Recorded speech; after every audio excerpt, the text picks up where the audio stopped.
Hello and welcome to Coproduce Care. Today we have Neil Crowther with us. Neil is an independent expert on equality, human rights and social change, and he's also been heavily involved in Social Care Future. So I thought it might be useful, Neil, to start off by introducing yourself and just talking a little bit about what you're doing in the sector at the moment. Sure. So the major project that I'm involved with is part of the Social Care Future network, and I'm particularly focused on some work to try and reframe the narrative to kind of shift the way we're talking about social care, and hence how the public and the media and others talk and think about social care as well. But I'm also some other work with the University of Essex, which is looking at the human rights implications of the introduction of artificial intelligence and associated technology into the field of care. And various other bits and pieces of work around independent living and disability rights that I tend to be involved in. Yeah, that's some interesting areas, and hopefully we'll get into some of those projects later on in the talk. I'm always interested right at the beginning of these chats to find out a little bit about people and how they got into the sector and what interested them first in social care. And sometimes, I know, like with myself, it's usually like a personal story way back when. What made you interested in social care as an industry to sort of start working in? I suppose I'd actually say I don't see myself as working in the industry or the sector in that sort of sense. I tripped up out of university into a job in 1992 at the Royal National Institute for the Blind, and it was only supposed to be for 2 months. So I moved from the north of England to London for 2 months, and I'm still living here 27 years later.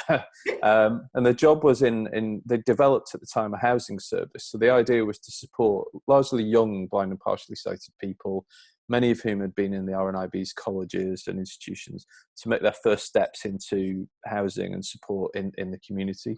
And there wasn't really it wasn't really framed as independent living or in any way political. It was very sort of practical work. But because it was only supposed to be for a couple of months, I actually lived in a block of supported living flats with 30 odd young blind and partially sighted people for a few months. And having moved to London and been quite lonely, actually I ended up kind of calling on them more than them calling on me, if you like. And I think that kind of was the starting point in sort of seeing things quite differently, because their aspirations were absolutely no different to mine in terms of what they wanted out of their lives at that point in time. But they were facing barriers and challenges that I wasn't. So that was the kind of beginning point. So I provided advice and support and supported people to get rehoused, help people through homeless persons unit challenges and things like that, and the support that they would need alongside that. But I then shifted into more policy roles after that, around accessibility, around the Disability Discrimination Act, but also around social care, health, housing, how those systems work together. So that was kind of my route in. And then for a long while, I probably wasn't working squarely in social care, but independent living as an idea has always been there. When I was at the Disability Rights Commission and then at the Equality and Human Rights Commission, when we did work on that on social care. So it's kind of been an area where I've had a watching brief for a long time, where I've particularly been trying to push forward independent living and associated agendas around personalisation and so on. I guess more recently, my dad was diagnosed with Alzheimer's in 2014, and so the issue has become much more immediate and personal within my own family. And that's been challenging, but it's also at one level kind of interesting, because what perhaps wasn't entirely theoretical. I was friends with lots of people and still am, the people that use care and support, but they were not in my immediate family circle. And to have to sort of rethink some of these ideas through that lens, and particularly through the lens of dementia, is difficult, but oddly helpful at the same time, as much as it's challenging. The concept of independent living is really interesting, because I think for some people it will mean one thing, and for other people it means something entirely different. And my connection with it is through the UNCRPD and how they framed it, the Convention on the Rights of Persons with Disabilities. And then on the other side, in a more general term, people might think independent living is just about people being independent. How would you frame independent living? What's independent living mean to you? I think that firstly means people being in charge of their own lives, being the author of their own lives, irrespective of whether they need some support to achieve those life goals. I think there's an unfortunate problem with the language. I think the majority of people intuit independence to mean self-sufficiency, ideas of standing on our own 2 feet or flying the nest and so on. And of course, there's an element of it that is about that. You know, it is about people's own agency, and it is about them taking charge of their own lives and finding a job and doing all those things. So it's not completely absent of that. But I think the beginning point is quite different. As I said, the beginning point is people have a right to autonomy, to control over their own lives. And from that, all support services, all policy practice should flow. And it very often doesn't still. Yeah, I mean, there's a lot in. Do you want to talk a little bit, introduce people a bit about that Article 19, independent living? Because I think it might be nice for people to learn. I think a lot of what you're doing kind of flows from that. The idea of people being in the community and supported by the community. Because when you were there living with people who were supported or being very, very close to them, it was that realization that it's not a them and us. It's more like, well, they're just people and they want kind of lives. Do you And know the key thing? I was listening to watching an amazing presentation the other day by a guy called Math Potts, who runs an organisation called Camarados, and I'm sure your network would be really interested in it. But there was a real insight in that really captured my imagination. And he said, the best way to the best way to almost kind of reach people and support them is not to offer them help; it's to ask them a favour. That recognition that somebody else has something to contribute and something to give as the starting point.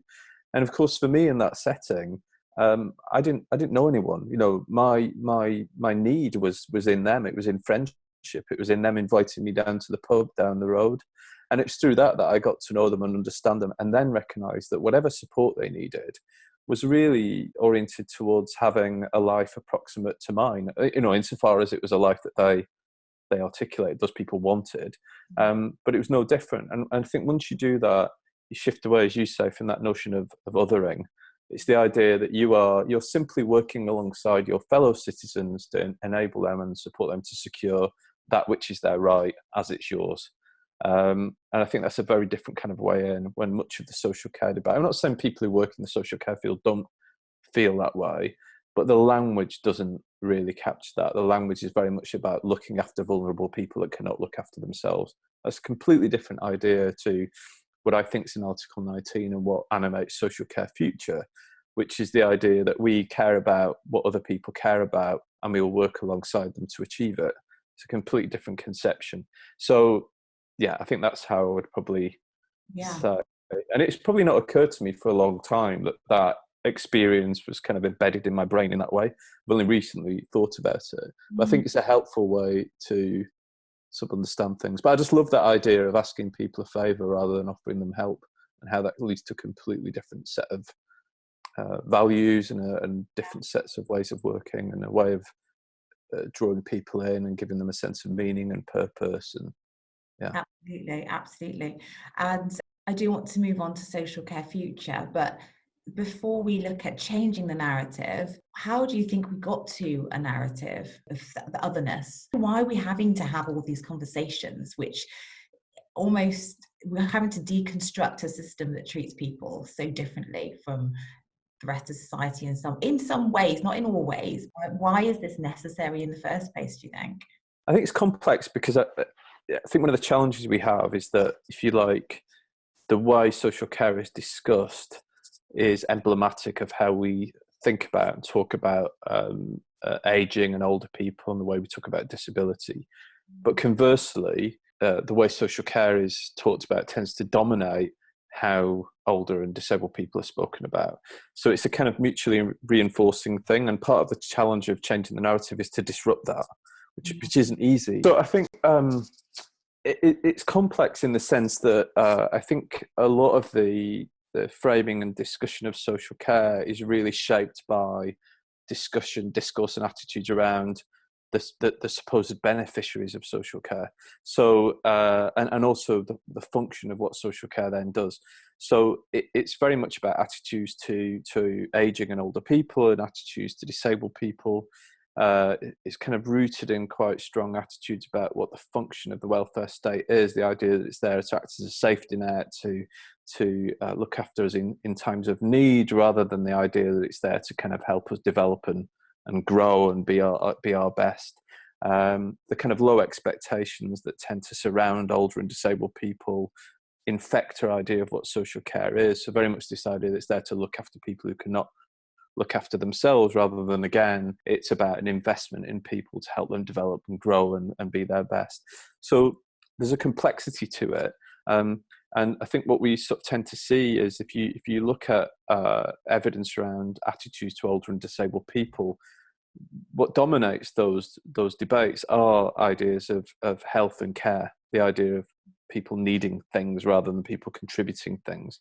So that dominates that discourse. And if we look around attitudes to social care and the discourse there, again, it's about the idea that there are these groups of people that are unproductive, that don't make a contribution, that need to be looked after. So it's quite a challenge to turn that around. However, there's not a lot of evidence that the kind of dominant debate and the messaging that's coming from a lot of influential organisations in the field are really striving to do so. The work we've done suggests that they're reinforcing those messages rather than challenging them. So the overall message you get is one of charity, really, of charity and welfare, rather than of rights and justice and of people leading their best lives.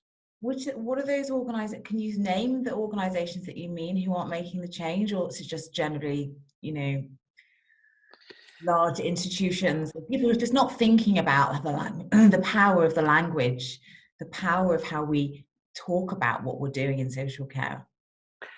I mean, we in the report we brought out in November last year, talking about a brighter social care future, we did analysis of about 20 pieces of literature from a number of organisations in the age field, or in the social care field, or in the disability field, and sort of broadly mapped how they talked about the issue. And I think the thing that struck me that was a kind of a unifying thread was that when they talked about what social care was, very few of them said it was any more than simply washing, feeding and dressing. There was no sense that it transformed people's lives, it transported them, it took them anywhere else. That they reinforced that whole idea that it was kind of a life and limb service that's maintained people. So coming on to social care future now, can you give us a little bit of intro on what it is and what it's trying to do? And I'd like to also hear a little bit more about that report. Yeah. But yeah. So social care future broadly, I mean, I think I would describe it as an evolution rather than a revolution, and a kind of a confluence of a number of different movements, whether it's the sort of self-advocacy movements of people with learning disabilities, or the independent living movement, whether it's people that are within the social care field and sector, whether in local government or providers who feel frustrated and want to kind of move things on. Also the kind of growing community development field and things like that. So it's a real confluence of different types of organisations and ideas. But what it kind of centres around is, as I described before, a kind of belief that actually, what we have with social care, irrespective of the question of funding, which can't be ignored, but the question of what social care is and what it should do for people is not really being addressed fundamentally as it should be. That we're at risk of sliding back into the idea that personal care, life and limb care is enough. That's all that matters, just maintaining this growing older population. And I think the people that have come around social care don't believe that. They believe we can do something much better, that we can really invest in belonging, in meaning, in purpose, and really supporting people to have a good life. So that's fundamentally it. It's not kind of that radical in a way as an idea, but it's also kind of attached to a belief that largely what's being commissioned in the field of social care isn't very good. The habit of many local authorities now just to commission time and task, life and limb home care, and these kind of short visits and so on. It's just rubbish. And we believe and we know things could be much better, and we've got lots of brilliant ideas. But what we want to do with this is to move those ideas from the margins to the mainstream. we think that should be the future. So we have a vision that people's lives could be much better, and that should be the goal and focus. And we have a sense that there are really great ways of doing that, from everything from shared lives to circles to community catalysts to organizations that are providing support in a more traditional sense, thinking of themselves having more of a role in the community. There's all sorts of different ways we can move this forward. But Social Care Future it's not an organization per se, it's a platform and it's a network where people can come together with those shared ideas and shared values and build them and share them and try and move that on. And who leads Social Care Future? Who was the brainchild, if you like, developing it?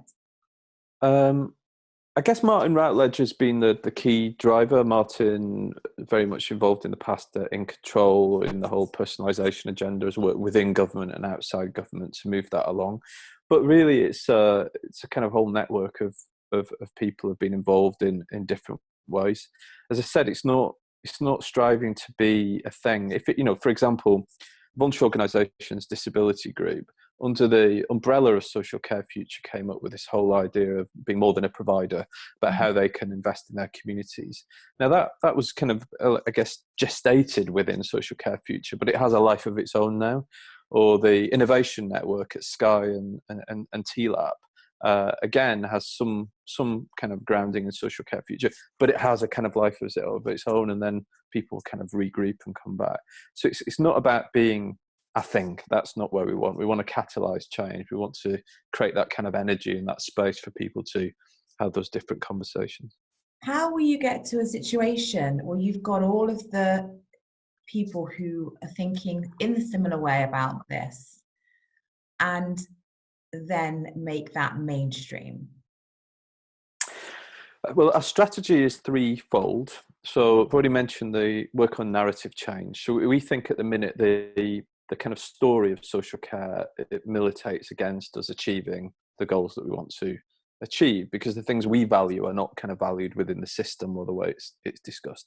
So we want to shift that story, and we're inspired by what other fields and other movements have done, whether that's Joseph Rowntree Foundation's work on reframing poverty, or globally the kind of shifts to equal marriage or whatever. So we're drawing on the kind of science and the lessons of framing and cognitive science to do that. That's piece of research.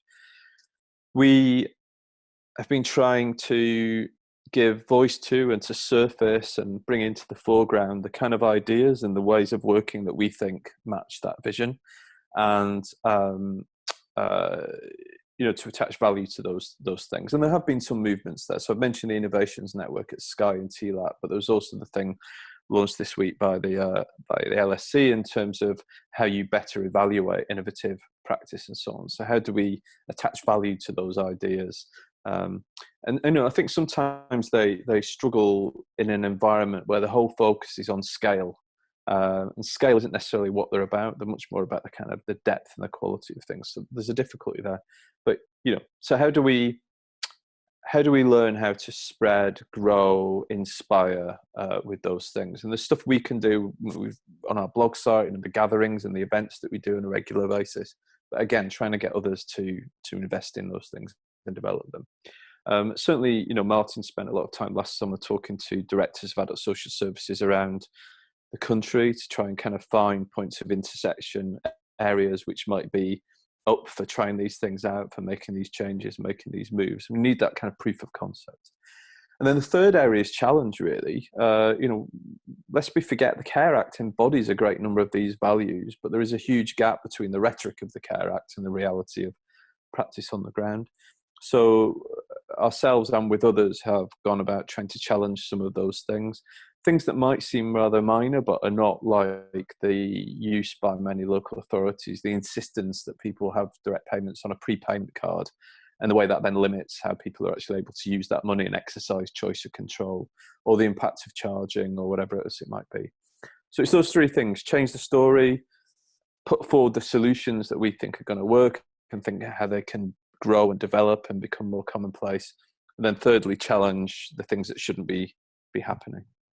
Is there a space for actually working with providers? Because you've mentioned local authorities, you've mentioned people who, like TLAP, but I mean, the things that really affect people are their connections with providers who may or may not know about social care future. How are you going to be able to bridge that gap?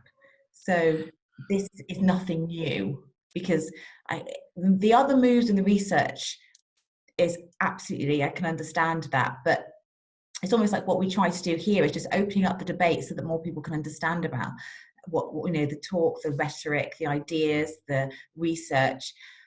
It's always that difficulty with getting the people who converting people who aren't really involved with these discussions.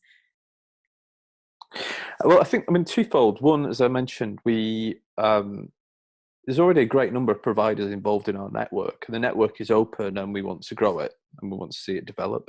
So the voluntary organisations disability group, which involves a great number of providers to largely working age disabled people, have been heavily involved in what we've done from the outset. But as I said, the thing about social care future isn't about us doing things to other people. It's about creating a network where people do things together themselves, making this future together. So VODG have got the More Than a Provider project and are moving that forward themselves. Organisations like Certitude and Dimensions and others are really, really owning that. The work we're doing on narrative change is really crowdfunded, and a great number of the organisations that have put money on the table are providers, as well as others like Nesta and Power to Change. So there's a real mix there. So it's something where we're trying to build something that isn't, it stays true to that principle. It's not about doing to people, it's doing with and done by, but it's a real plural, diverse mix of organisations. One of the things that I find really powerful and lovely about working in this is the way that nearly all of our meetings will be really non-hierarchical, and we will have in the room with equal status self-advocates, disability groups, providers, directors of social services. And what's unifying them is a sort of sense of shared purpose. That's what we're trying to build. But of course, each of them has a different role to play and a different stake and a different ability to make change happen. You're right, we do need to build out from where we're at, but we're doing this with virtually no resources at all. We rely on the kind of will and the resources of our membership. I think there are some areas that are perhaps much harder to sort of penetrate. I think undoubtedly there is a lot of self-interest in the social care field and the social care sector. Despite the rhetoric about crisis and funding, there is also a lot of money being made. There are a lot of people that perhaps want to maintain a status quo rather than really seek change. So I think we have a vision. We want to achieve that vision. We want to work with people that share it. I think we're less about kind of going to war with those that don't. We want to build our future, and if others want to kind of travel with us, that's fine. There are all sorts of new organisations that perhaps sit on the periphery of traditional social care that we want to see have a greater role there, and see that they get the kind of investment and support they need to develop. So I don't know if that's a bit of a non-answer. I think we have to sort of inspire, really. I think that's our goal rather than just challenge. Yeah, that's absolutely one of the points I think I was trying to get to, is just if you preaching to the converted, it's great, but it's reaching. I was reading a report by Skills for Care and the thousands of providers, organisations there are, and then the tens of thousands of people who work in them, and then you've got all of those people who are supported. It's reaching out to the core. It's bringing those really progressive messages out to everybody else, so everyone can access them, and it's just translating it from where it is now out to the wider audience. And I wonder whether you could get some support from government to do that. I mean, possibly. I mean, obviously the last few months have been a bit strange in terms of engaging with government. Our sense is that there's interest within government in what we're doing. One of the things that I'm not sure campaigners in the sector, I think there's people in the sector who believe they're still on the cusp of some breakthrough in terms of funding, and funding is the only real focus. So will there be some greater settlement in the next budget? Will there be the beginning of cross-party talks within the first 100 days? Those are the things that are preoccupying people. What we're hearing, though, is that within the Treasury, there's a sense that, well, this sector is constantly telling us that social care is broken and doesn't work. Why would we throw good money after bad? What's the point of us, as Richard Humphreys at the King's Fund or somebody posited, what would be, if this is currently being dealt with privately by families, what's the argument for the state to step in? Why would we put more money into it and so on? But what we're hearing is there is some interest in innovative new ideas and new solutions and new ways of doing things, and there may be a possibility to seek some support for that. I don't mean the whole system, the whole funding system will suddenly switch to funding community circles and shared lives and all the things that we care about. But we sort of feel, in a way, there is an appetite for that, because there's a sense that actually maybe this system isn't working in the way it should. So the answer isn't just to fix it by giving it more money. The answer is to build something better for the future. So I don't know. I mean, you can have fellow travellers who want to come on that journey with us and want to pursue it, and there'll be others who don't. They just want to kind of have more money for social care businesses as usual. But we're not going to indulge the idea that time and task home care paid for by the minute is good. We're not going to indulge that, because we don't think it's not good for people who work in social care. It's not good for those that receive it. It's not good for society more generally. We want something better. Absolutely. And I think actually, if more anybody hearing that would probably agree with you. That's the thing. It almost seems a bit strange that we're doing it, even though intuitively it doesn't seem to make sense. So I think it's really promising that you're working quite co-productively on this, because you've got commissioning involved, you've got different people in different roles, because social care is so diverse in the amount of people that it involves. Having everybody talk about the issues is more likely to bring a solution than it just being left to one part, whether it's health or social care. Because health needs to be involved in as well, presumably. Do you get much input from health? Yeah, I mean, we're well in contact with colleagues and people working the whole universal personalised care agenda, which is really the taking forward of personal health budgets and other ideas within that field. I mean, I suppose one of the things I would say that I think is quite crucial, and we've had this debate internally. So, one of the questions that's come up time and time again is whether we've kind of limited perceptions of what we're about by calling ourselves Social Care Future, because I think many of our members have begun to kind of ask the question, actually, are we really about social care?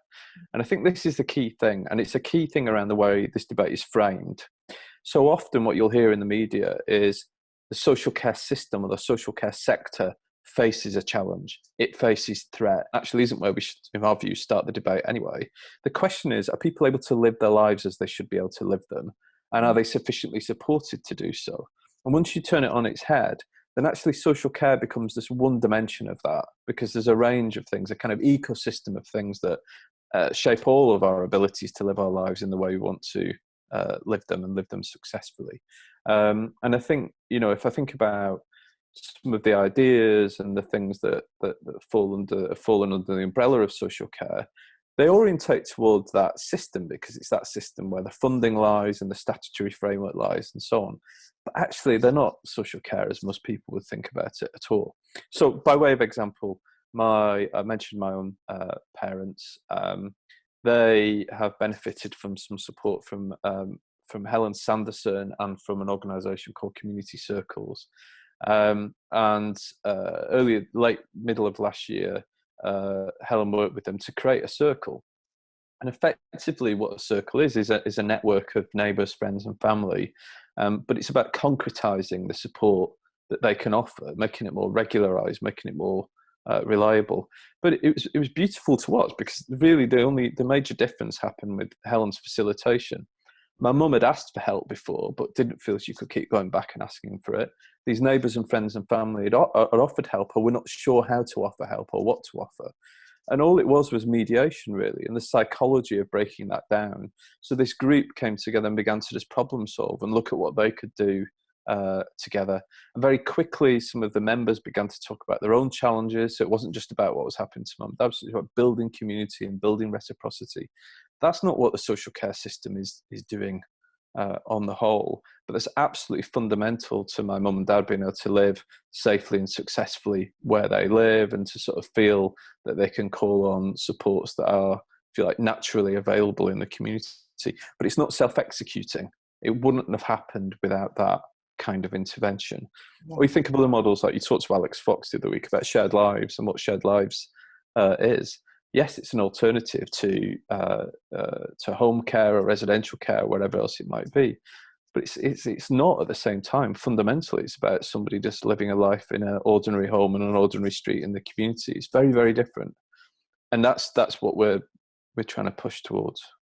It almost feels like you're trying to bring people back to living in a community, like you say. And people talk about supporting your community, but having that example is really helpful, because I'm automatically thinking, okay, if I had a parent who lived, where I live now, and I couldn't support them, who could I call on in my community? And I'm running through people who I might feel a bit nervous asking, but if I had someone just supporting me and saying, I could probably get in touch. Who have you got? Who could you reach out to? That actually makes it more practical for me and doable. So I think that is an important narrative and something to discuss. So one of the questions that we had online was from Andy, and he asked, what can providers do to change the narrative towards a more positive future? Yeah, so I think, the first thing to say, something that really characterizes this work about finding a new narrative, is that it's, that sounded too grand, it's an empirical process. So it's not about just guessing, it's about research, and that's what we're doing. So we're doing research into how the issue is currently being discussed and talked about. We're looking at what we know of public understanding and thinking. But we're about to begin research into what's called mindset. So we're going to take a much deeper dive now to try and understand how the public or public audiences think and feel about this issue.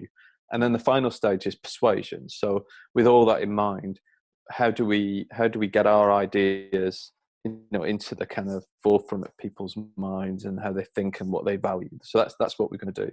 But there are a whole set of things I think that organizations can just do right now without having to go through all that research. I set these out in a bit of a Twitter thread earlier today in response to Andy's question.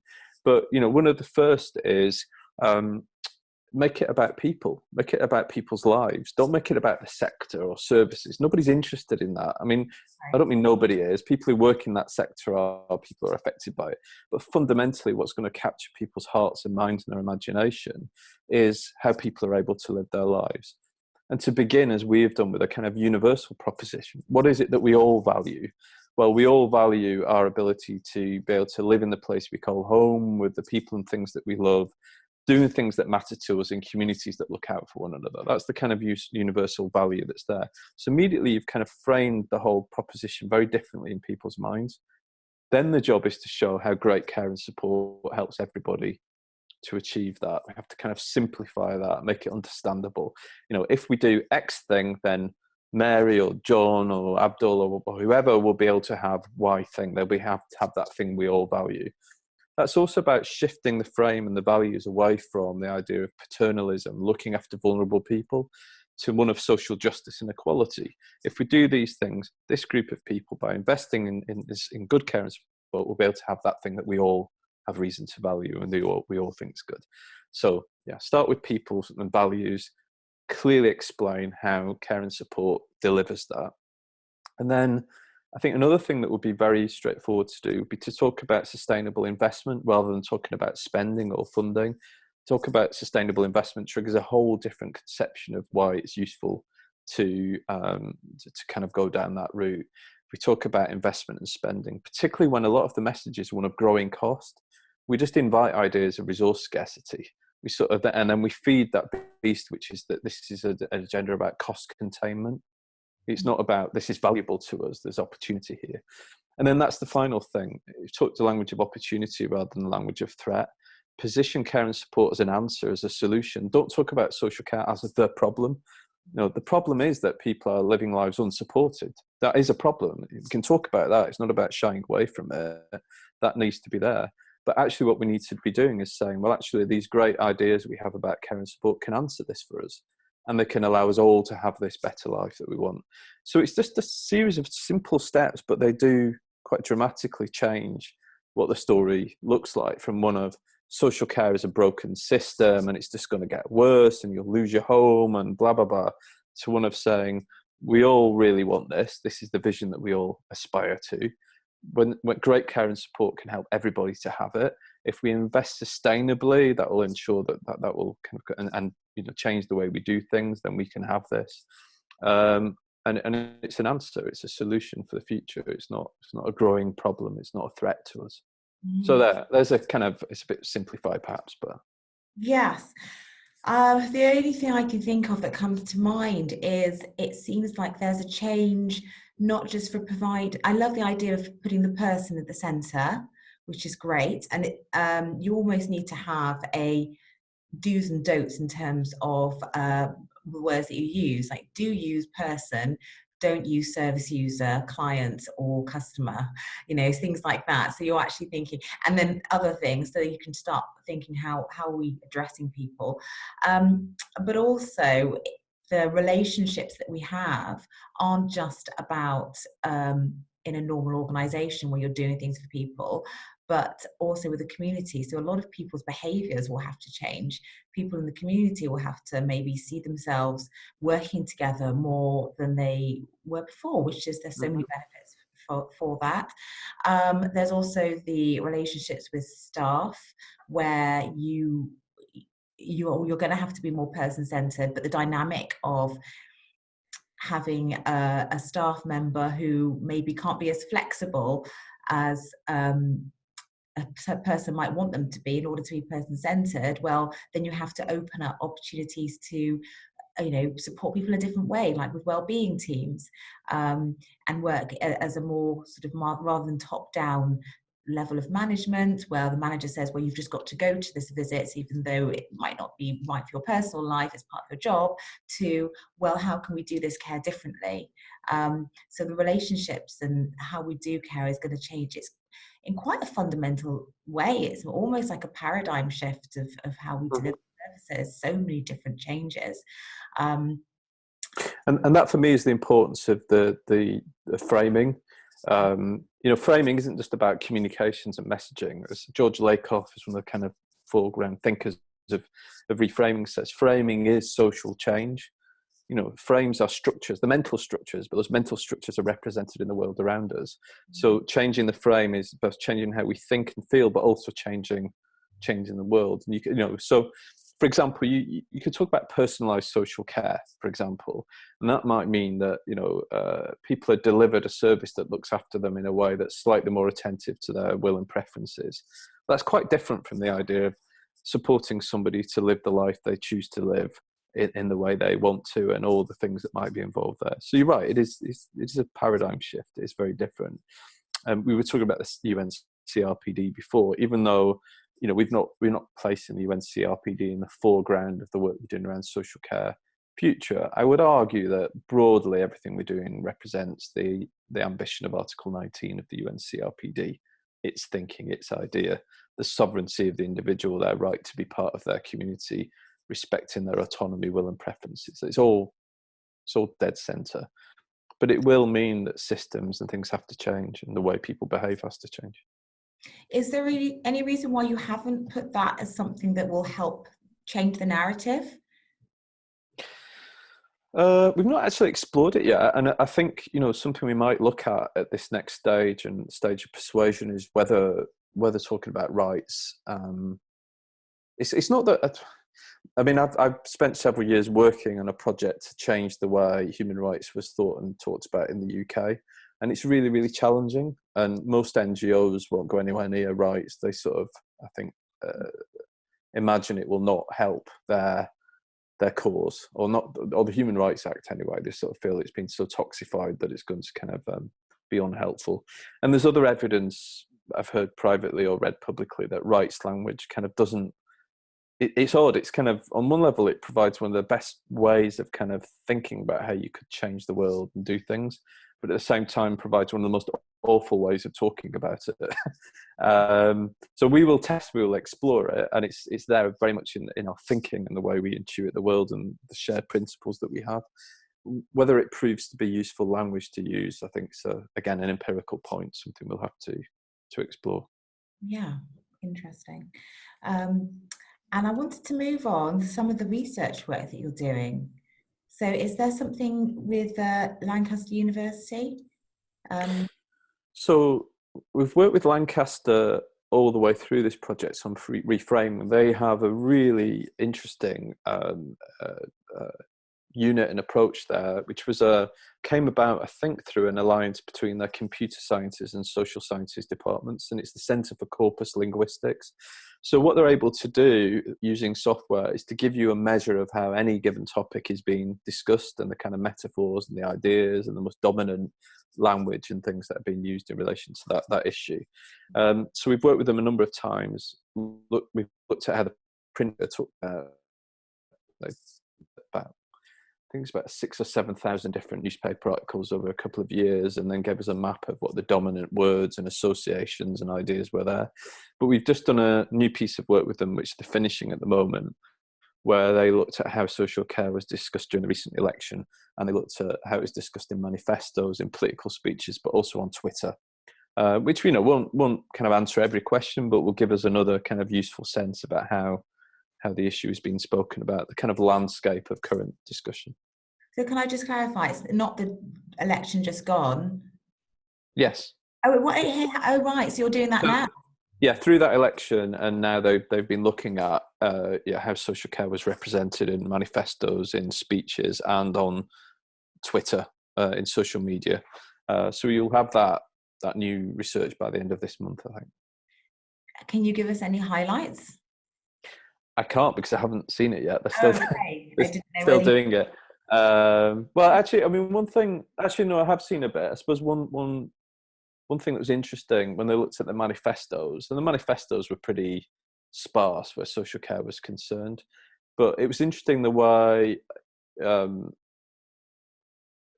Labour manifesto talks about the crisis in social care and attributed it all to austerity. The Conservative manifesto, unsurprisingly, doesn't talk about a crisis in social care, but it talks about a challenge, and it attributes it all to the ageing population and growing numbers of people with dementia. So there's a really interesting thing about how politically the challenge, if you like, is differently attributed. And I remember in early work that Elena Semino at Lancaster did for us, they found that different media outlets frame social care differently according to other political agendas. So the Guardian would almost always link it to Brexit, for example. You know, social care was a problem because we wouldn't have any care workers in the future, whereas other papers would link it to other things. So I think that's an interesting kind of finding, and a finding that's important generally, that social care isn't discussed, doesn't exist in isolation, not just in narrative terms, but in everyday life terms. You know, what happens is a representation of much wider currents of public opinion and political opinion and demographic change and policy changes. There's all sorts of things kind of going on in there. I think it's helpful to think about it in that way too. What do you think those discourses in the media and in politics do to our perception of social care, or the public's perception of social care? Well, we as I said, we need to do more work to test this. We're about to begin this mindsets research. From what we understand, we did a small amount of work with the Frameworks Institute about 18 months ago, where we asked a number of people on the street what came to mind when they heard the phrase social care. And we've also looked at the evidence that's there from existing polling and so on. And what that would sort of suggest is, positively, people have a sense that society has an obligation to support people who need support, although they express it in very paternalistic terms. So they'll say society has an obligation to look after the vulnerable. So there's a kind of an opportunity and a challenge in that. They see it primarily just as an issue of money. which has been really what's been in the press and what's come from so on. So they see the answer as more money, but they simultaneously also say, but there probably isn't enough. So despondency and a sense of scarcity is also in there as well. So, and that's the real difficulty. But what they don't really have is any strong conception of the value of social care to themselves, or to society more widely, or anything beyond it, looking after vulnerable people. And I think there's a real challenge. It's a challenge that's there and been there within disability rights more generally as well, because there is this impulse that people sort of see disability or age as people losing agency, losing capacity. They don't see on the main older and disabled people as culpable for that. Therefore, they don't think those people should be blamed for that situation. Therefore, they feel that there is something just in looking after that group of people who can't, in their minds, look after themselves. But that's not driven by a sense of equality or justice, or a sense that actually what we could do is provide people with the means and the opportunities to continue to lead a life that they wish to lead, to continue to contribute, to continue to be part of their communities. That's not there. And we have to be quite careful, because on the one hand, we want to shift that. But within disability rights, I think over the last 20 years, we have from time to time seen an agenda that's ostensibly about equality and opportunity being sometimes used to justify really draconian spending cuts and welfare reforms and so on, to take support away from people, because somehow apparently they now have equal opportunities, which of course we know in reality people don't, even if the law is there. We have to tread quite carefully. Whatever we come up with has to create some impulse, some sense that it is right that we invest in services and support that give people the means to have the life that they want to lead. We can't risk actually creating an agenda that is, you were talking about before, sort of pitches independence against dependence, and sort of says, actually, we're making people more independent by taking all their support away. It's about reorienting, repurposing. That's what we need to do. That's exactly what I was going to come round to. It does work really nicely to go back to how people are talking about independent living, because for me, now I know about how it's represented in things like, Article 19 of the CRPD, how it's not just because about saying, well, off you go on your own, the less that we need to do for you, then the more independent you are, and that's our role done. It's also thinking about, well, how can somebody live the life that they want to live, and how can we support people to do that, and how can that involve community or friends, or all these different aspects which might mean that we need to give people more support, and that might mean financially. So it's not just about autonomous, meaning on your own. It's about relational autonomy. And thinking, well, how do I need to support the whole system so that everyone can be supported? I think that's it, and I think it could be really powerful. For example, if you much of the discourse around social care tends to almost represent people as isolated individuals, or divides people into new roles of carer and cared for, and so on. Roles that people don't aspire to themselves; they're kind of foisted upon them. If you imagine if actually one of the ways we talked about social care is as an investment in the strength of relationships and family, you'd have a completely different way of thinking about it. But it's not there. It's not in the mix at the minute. It's about relational autonomy, the idea that, our ability to chart the life that we want to lead comes because of the strength of our relationships, not in despite of them. We see this in other areas. I mean, if you talk about politics, the amount of time people talk about somebody's kind of past, that they went to Eton, for example, and therefore that, Cambridge or went to Oxbridge, and that gave them access to networks, and those networks are their strength, and that's what's allowed them to get on in life. But we never talk about it in this context, that our networks are absolutely what gives us the kind of access to opportunities and strength and resilience to kind of get on. So I think we've got to think about all those things. They are, this idea about every man or woman as an island is just really unhelpful. Yeah. I think so. And it also brings me to think about it practically. The move from, for example, in mental health or learning disability services, from residential care to supported living seemed really progressive. But when as a provider, I was having discussions with local authorities. It was, well, how can we reduce this package so someone can move into supported living, not about how can we support people and is that really the right thing for them, and how are we going to help them to transition to that new way of life. It was very much, like you said before, focused on, which you can understand because local authorities are funded by government, and if they're not getting the support, or then the type of commissioning that they're doing is wrong, and the values that they have in doing that isn't helpful, then that is the type of values then they're going to use to judge care, totally by how much money it's costing them. But one of the things that's coming up a lot in every conference that I go to, every other stall or most of the stalls are full of people trying to sell technology for health and social care. Now, obviously, there's some amazing things that it can do, especially in health. It's been very useful.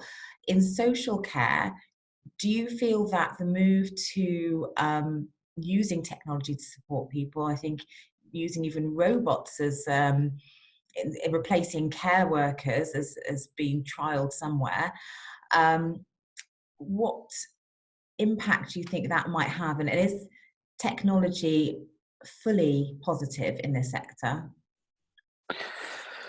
So there's kind of different elements to that question. I mean, you touched on something before, and I think it links back to this whole conversation, is whether or not we see the question of social care about how we just maintain this growing dependent population, or whether we actually see it being a question of how do we really adapt and ensure that everyone can enjoy well-being and live a life of meaning and purpose. Okay. And if you start with those two questions, they're the same questions that are going to affect how technology rolls out and is developed within the care field. So you can have, I mean, if you imagine like smart housing is quite an interesting thing to think about. There's a growing focus on that within the field of care and support. Still quite underdeveloped, but I think it's going to be much more about the future. And many of us are kind of bringing these different bits of technology into our homes anyway, irrespective of whether it needs social care. So we might have an Amazon Alexa, or we might have Hive, something that's controlling the heating and the lighting. We might have a smart fridge, we might have smart TV and computers. And increasingly, all these bits of technology are interacting with one another autonomously. So this Internet of Things idea. And that raises interesting questions, I think, about autonomy for all of us, and not autonomy just for people who have reduced capacity, but that question of supported or substitute decision making that's been so at the heart of questions about the UN CRPD and the idea around the Mental Capacity Act is a question that's becoming relevant for all of us. The more that technology is actually taking agency away from us, or we're giving agency to it. Anyway. But you can have imagine two futures there where that same raft of technology could be incredibly liberating. It could make the difference between somebody feeling compelled to live in a congregate living arrangement, or in a residential care home, or being able to be in their own home. It could make the difference between somebody being given prompts and reminders about doing things to take medication, or suggestions about what they could do with their lives, or reminders about phone calls. So it could really help support somebody's cognition and their memory. You can imagine it doing that. It could help them make a meal. It could help them. You could see the real power of that to kind of give people a life worth living. But that exact same technology could be just as coercive as the very worst institutional care. Because if it's programmed by somebody else, if it's demanding people do certain things, you can see artificial intelligence, if it's got machine learning and it's programmed to achieve certain results with a person, it could become coercive in the same way coercive practice emerges in institutions. So on some levels, the technology itself is potentially neutral. It's more the purpose to which it's put, and who programs it, and who's in control of it, and what happens to our data, and where that's all going, and whether we can get past some of the privacy concerns that are there, and so on. So I mean, I don't want to sort of be a kind of tech Luddite. I lean towards the opportunities, but I think it's just crucial we really, really approach it with our eyes wide open and think about some of the threats. And they're very hard to predict, because the more artificial intelligence comes into it, the less these things will be within the ambit of our control. And the more it's about technology interacting with itself, the less we can predict what those interactions will will produce. But I think we have to start with the idea that it's a big opportunity, really. The other thing you mentioned there was about whether or not, I think too much of it at the minute is around saving costs. So it's the idea of automation as a way to reduce costs. You know, and I think there is a way to kind of marry that. I don't think there's anything wrong with starting from the idea that we're going to use the resources we have as productively and as efficiently as possible to absolutely optimize the benefits. That seems to me a completely reasonable beginning point, one that's entirely in tune with the doctrine of progressive realization within human rights law. It's not just about spending more money, it's about spending the resources and money we have really, really well and not wasting it. So I think that's fine. I can see how, you know, in the whole thing around the national minimum wage and kind of overnight care, that actually technology could provide a kind of midpoint whereby through the use of sensors and monitors, people can be supported at some distance, either by an individual or by the technology, in a way that gives them just as much support as if somebody was actually there, but in a way that is potentially less intrusive and more respectful of their rights. You know, so I think there's all sorts of ways of thinking about this. Sorry, that's a very long-winded answer to your question. Like you said, I packed a lot into that question anyway.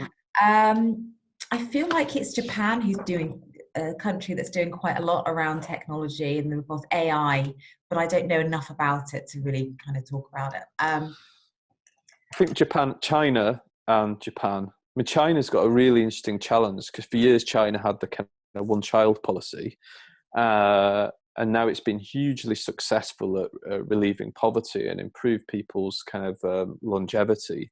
So it's got this fast-growing aging population and a fast-shrinking younger age population. Same with Japan, that has resisted any immigration for years and years and years and years, but has got an aging population, reduced fertility rates and longevity.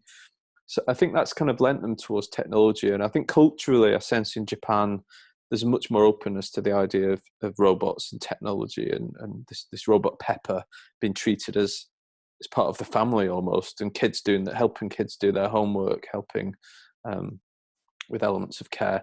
I mean, I think the thing that's important to hang on to actually is that at the minute, robots are nowhere near being able to do any of the kind of practical tasks of kind of washing and helping people feed and clean and things like that. They're just not that sophisticated.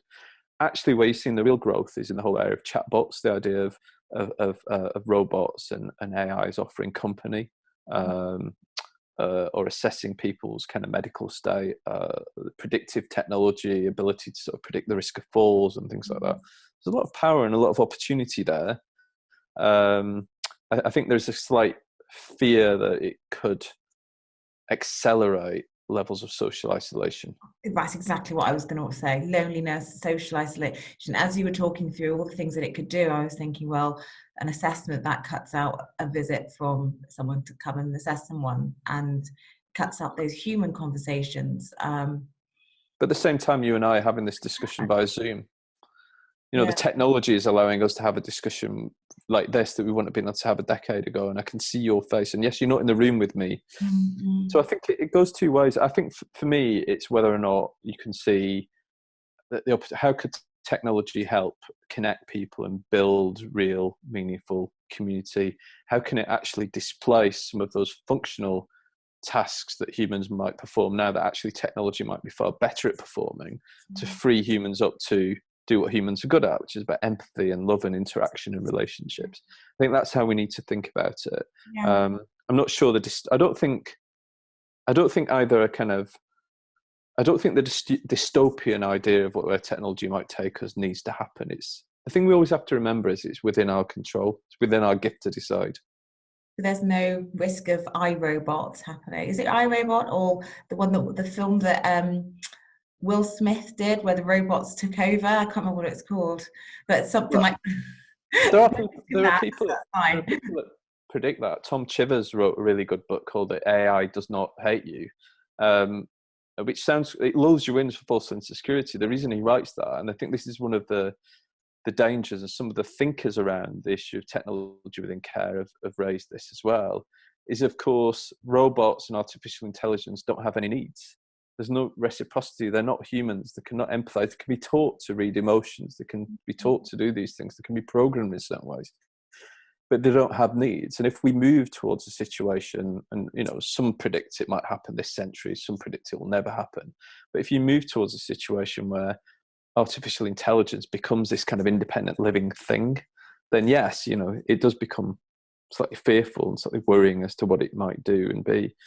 At the minute, we're not really there. No, we're seeing it more and more in our lives, and I think what we often do is don't think about it. If you go on Amazon to buy something this afternoon, then AI is all over there suggesting what you should buy, and it's.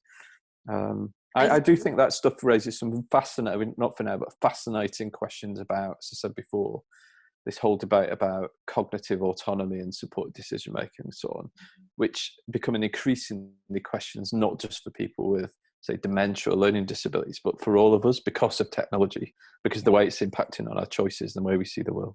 Yeah, and I suppose in a way, the question isn't just about social care. It's a question for anybody in society about how technology, and that's the kind of the rhetoric, the idea that we want to go forward with, is that when we think about what is the issue with social care, just take the social care out of it. What is the issue with the situation? And stop trying to have these binaries of you're either a user of services or you're not. And then just seeing people on the same platform. It's how do we all want to live our lives, and how do we want each other to be able to live our lives in this next century, really? Yeah. And then we begin to have a discussion around what's the role of technology, what's the role of public services, I think that's the way in. That's great. I think we've had a really interesting chat. I've really enjoyed that. I usually do cactus questions at the end, and anybody who's listened to any of the podcasts or listened to any videos knows that they are prickly questions about health and social care. But this time I'm not going to ask any cactus questions, but I'd like to know what you would, demand sounds like a strong word, but what you would ask the newly formed government to concentrate on going forward. Now we're over the line into the new year, past the general election. What do you think should be the focus? I think the fundamental one, and it's not just government, it's everyone, is to put back in the foreground the question of, if we're going to talk about social care, what's social care for? What should it do? And then talk about the question of investment and spending. I think it's just been really sad that question has largely been absent for quite some time. So we've no lodestar. We're not aiming towards anything. We've no real sort of sense of what we're aspiring to, what we want to build. And it's sad to think that the question has been reduced to, yes, dignity in old age. Well, that's missing the whole question of younger people and the idea of care across the life course, but also just not having to sell your own home. So that is the greatest injustice. And I know it's a big issue for a great number of people, but I just refuse to believe that is the core injustice that we face. So I would just like to see the conversation shift back to this question of, how should a really good system of care and support help all of us to lead the best lives that we want to lead. That's what I'd like to see. That's perfect. It's not that cactusy, is it really? No, it's not, but it's a good question. It's a good challenge. So you do consultancy as well. If anybody wants to learn more about the work that you're doing, follow you on Twitter. And you've got a website, I think, as well. Yeah, one that I rarely look at. I'm on LinkedIn and in the usual places if people want to. Fine, good. And we'll put all that information in the description box of this video. So yeah, that's it. Thank you so much for joining us. Thank you. Really enjoyed it. Thank you.